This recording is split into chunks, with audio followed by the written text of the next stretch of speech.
Hey guys, it's Go Biking. I'm here trying to help everybody who's new to bike packing like I am, even though I have done some packing, but this is going to be a serious bike packing. Been doing a little bit of research on bags. Bags are completely overwhelming.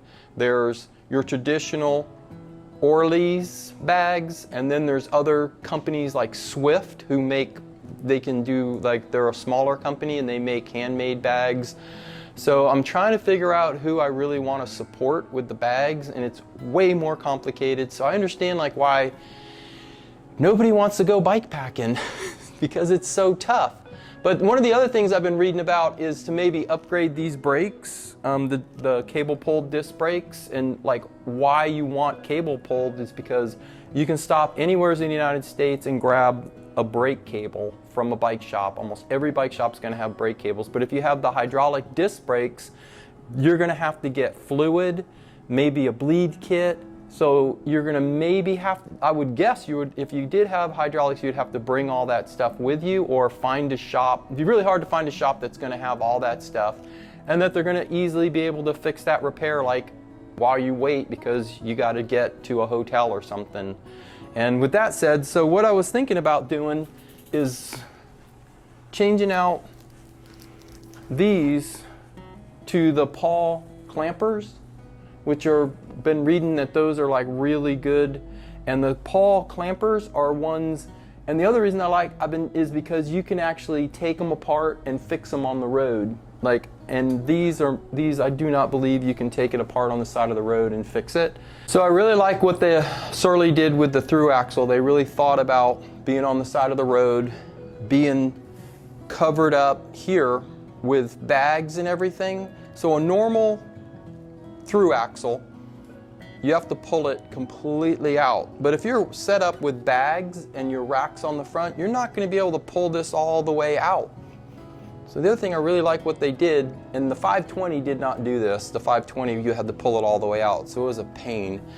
But so you don't have to pull this all the way out. You got stuff blocking you, and you can get your wheel out to fix a flat or to work on something, and then you can easily put the wheel back in with bags and with all that other stuff on the front. I really like that feature. They really thought it out really well. And plus, look at all the mounts. You can do anything. Mounts.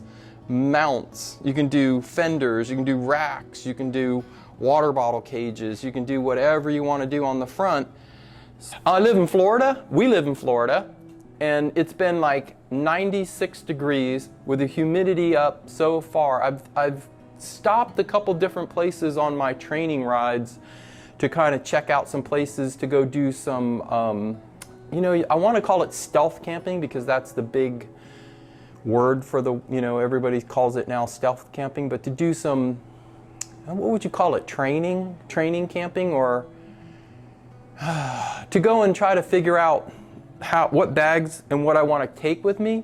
So I stopped at a couple places to go look at, spots which are great, but it's so hot and humid here. Number one, I'm not going to sleep out in the humidity and the bugs are terrible. I stopped one place and the horse flies were just biting the heck out of me. So that's why I'm kind of dragging my feet. You notice I haven't put the front rack on. I haven't done a lot of things. I've just been doing a lot of research about bags, which is the other thing. There's, and I really and I'm in the same boat that everybody else is in. So I can go out and I can get the Swift bags and other things, but it's a lot of money to spend and I have, as a store owner, I have bought a bunch of bags recently to find out that I don't like those bags, but I've spent $200, $100. So and to be able to figure it out, and just because it's something that I think you need to get, I watch other people on the YouTube channels, and I just don't, I don't understand how you become an expert and tell everybody this is the bag that's going to work for you without going out and doing some, with all the research that I've been doing about the bags, the other research that I've been doing is having do I get the, what are the maps? Do I get real maps, or do I just put everything on my phone? I'm not like the most tech guy that there's, ever been.